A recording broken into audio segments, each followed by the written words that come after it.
नमस्कार दोस्तों, मैं हूं विवेक और आज के इस वीडियो में हम लोग इग्नू एमएसडी कोर्स के पेपर कोड एमएसडी 01 के एक टॉपिक पद्माकर का श्रृंगार वर्णन या फिर पद्माकर के काव्य में व्यक्त श्रृंगार की विशेषताओं पर चर्चा करने जा रहे हैं।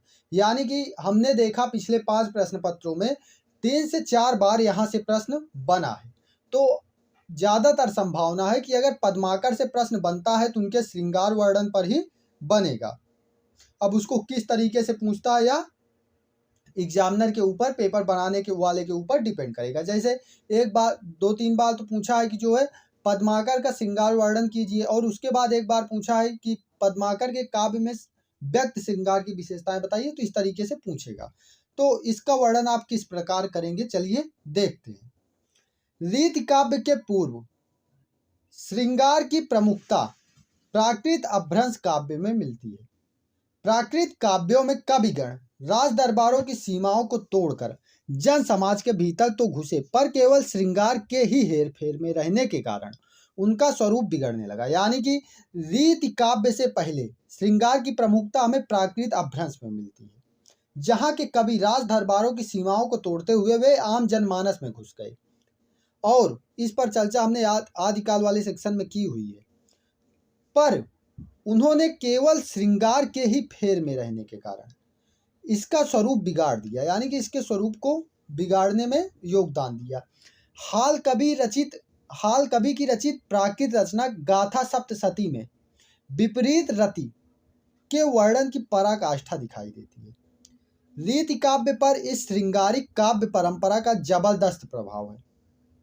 इससे प्रभावित होकर केशव व बिहारी ने श्रृंगार का रूप कहीं कहीं ऐसा खींच दिया है जिसे श्रृंगाराभास ही कहना चाहिए, यानी कि श्रृंगारिक नहीं है, यानी कि पूरा उल्टा पुल्टा कर दिया है। कहीं तो विरोधाभास भी हो गया है। जैसे बिहारी का एक दोहा ले उदाहरण के रूप में कि बिहसी बुलाई बिलो क्यूत प्रौढ़ तिया रस घूमी पूसा की पसीझत पूत को प्रिय चूमे मुख चूम। यानी कि यहाँ पे जो नायिका है वह बालक का मुख इसलिए चूम रही है कि उसको प्रियतम ने चूमा था। यहाँ हम देखते हैं एक वात्सल्य भाव पूरी तरह से गायब हो गया। जो एक माता का अपने पुत्र के प्रति भाव होता है वो पूरी तरह से गायब दिख रहा है। यहाँ जो है इस तरीके से श्रृंगारिकता हो गई कि वह बच्चे का चुंबन सिर्फ इसलिए कर रही क्योंकि उसको उसे उसके प्रियतम ने चूमा था।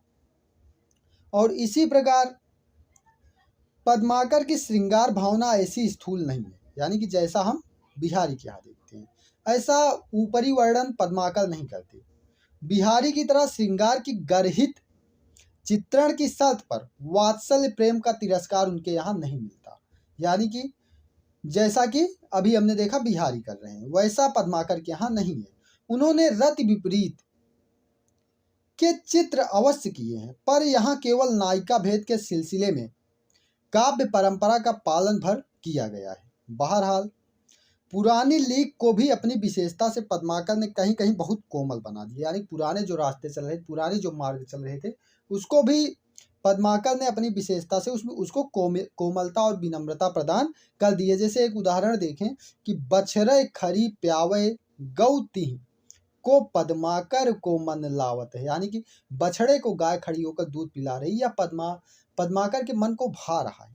तिय जान गिरैया गही बनमाल सु ऐचे लला ईंचो छावत है उलटी करी दोहनी मोहन की अंगूरी थन जानी के दावत है दुहिबो को दुहैबो दो उनको सखी देखन की बनी आवत है। यानी कि अब ये वर्णन देखिए और बिहारी का वर्णन देखिए, कितना अंतर है दोनों में। और जब हम पद्माकर के संयोग श्रृंगार का वर्णन देखते हैं तो श्रृंगार वर्णन के संदर्भ में, यानी कि संयोग वर्णन वियोग वर्णन दो तरीके का होता है ना श्रृंगार वर्णन में।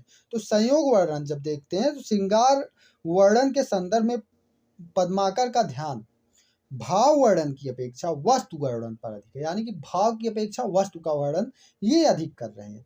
चित्र धर्मिता उनके काव्य की सबसे बड़ी विशेषता है, यानी कि वो अपने काव्य के माध्यम से चित्र खींचते हुए चलते हैं।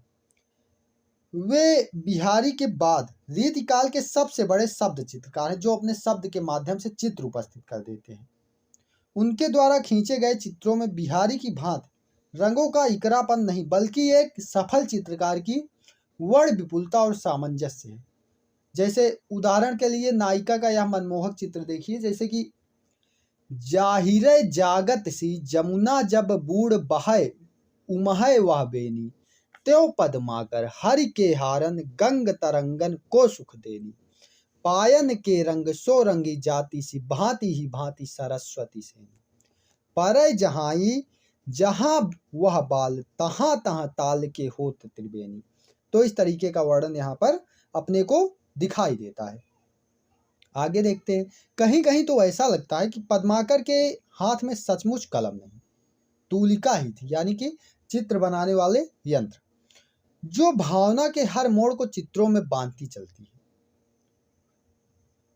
है। जैसे अभी हमने ये वाला ऊपर का सवैया देखा कि यदि रंगों का कुशल संयोजन है तो प्रस्तुत कवित्व अनुभव योजना में बेजोड़ है।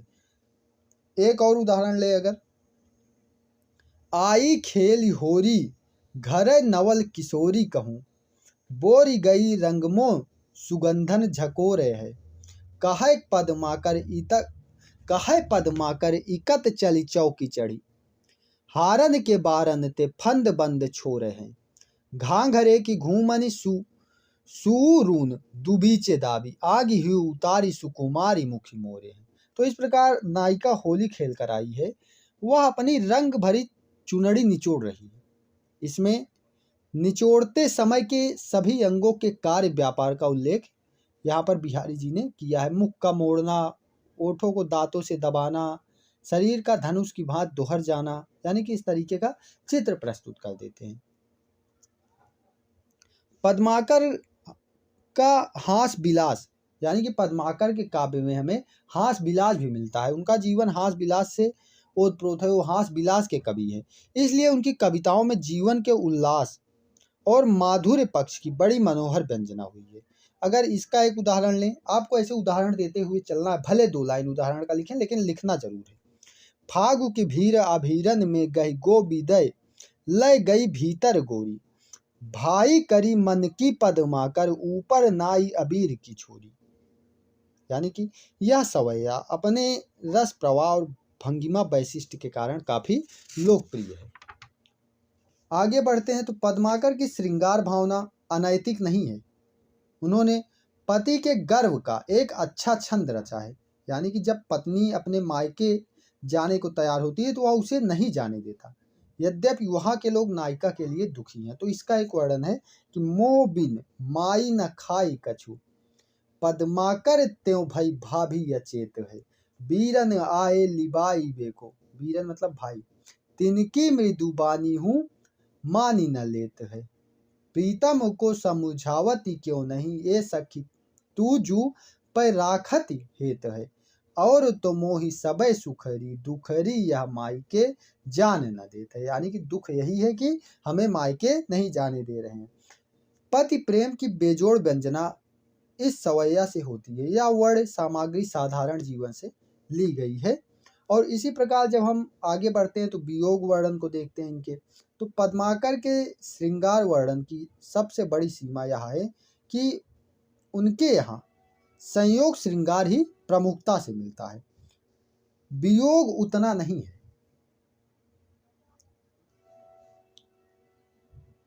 पद्माकर ने जहां रीतिकालीन लीक से हटकर वियोग का चित्रण किया है, वहां रसात्मकता के में नवीनता आ गई है। अगर हम उनकी विरह का एक वर्णन देखें तो मांगी सखी 9 दिन की, न्योते गे गोविंद, प्रिय 100 दिन, समान छिनमान अकुलावे है, कहे पद्माकर छपाकर छपा करते, बदन छपाकर मलिन मुरझावे है, बूझत जु को कहे कहारी भयो तोई, अब और ही को और कछु वेदन बतावत है। तो इस तरीके का वियोग श्रृंगार इनके यहाँ है। और आगे देखते हैं तो लाज के आधिक्य के कारण इसमें जो अभी हमने पंक्तियां देखी, इसमें मुग्धा नायिका हृदय की बात किसी से कह नहीं सकती, घर का काम करते हुए वह एकांत में आहें भरती है, रो भी नहीं पाती, केवल आंखों में आंसू भर जाते हैं। अपनी व्यथा को छिपाने के लिए वह प्रयत्नशील तो रहती है, क्योंकि लेकिन देह का पीला पड़ना वो कैसे छिपाए, उसे नहीं छिपा पाती। आगे, प्रिय वियोग के कारण सुखद वस्तुएं भी दुखद हो जाती हैं। पद्माकर ने भी वस्तुओं को दुखद रूप में लाक्षणिक ढंग से रखा है। वह सूधेपन के कारण बात हृदय पर आघात करती है। यानी कि पंक्तियां देखिए, जैसे ऊधो यह सूधो सो संदेश कही दी जो भलो, हरि सो हमारे हया न फूले बन कुंज हैं। यानी कि जो हरि हैं सिर्फ हमारे हैं, जंगल के फूल नहीं है, वन के फूल नहीं है कि हर कोई उन्हें सूंघ के चला जाएगा। किंसक गुलाब कच नार और अनारन की, डारन पर डोलत अंगारन के पुंज हैं। जिसे हम प्यार करते हैं, यदि उसका सानिध्य हमें प्राप्त ना हो तो हम उसके कुशल से ही अपने चित्त का संतोष कर लेते हैं। यानी कि हम उसका कभी भी बुरा नहीं चाहते। ठीक है, तो इस तरीके का इनके यहाँ में वियोग वर्णन भी मिलता है। यही उदाहरण देते हुए आप पंक्तियां लिखते हुए चले जाएंगे तो आपका ये वर्णन भी कंप्लीट हो जाएगा। तो संयोग श्रृंगार और वियोग श्रृंगार आपका कंप्लीट हुआ। ये रहा पद्माकर का श्रृंगार वर्णन। इसके बाद हम लोग आगे मिलेंगे दूसरे वीडियो के अंदर। MHD 1 का जितना टॉपिक अभी तक बताया गया है उसको आप तैयार करके जाइए।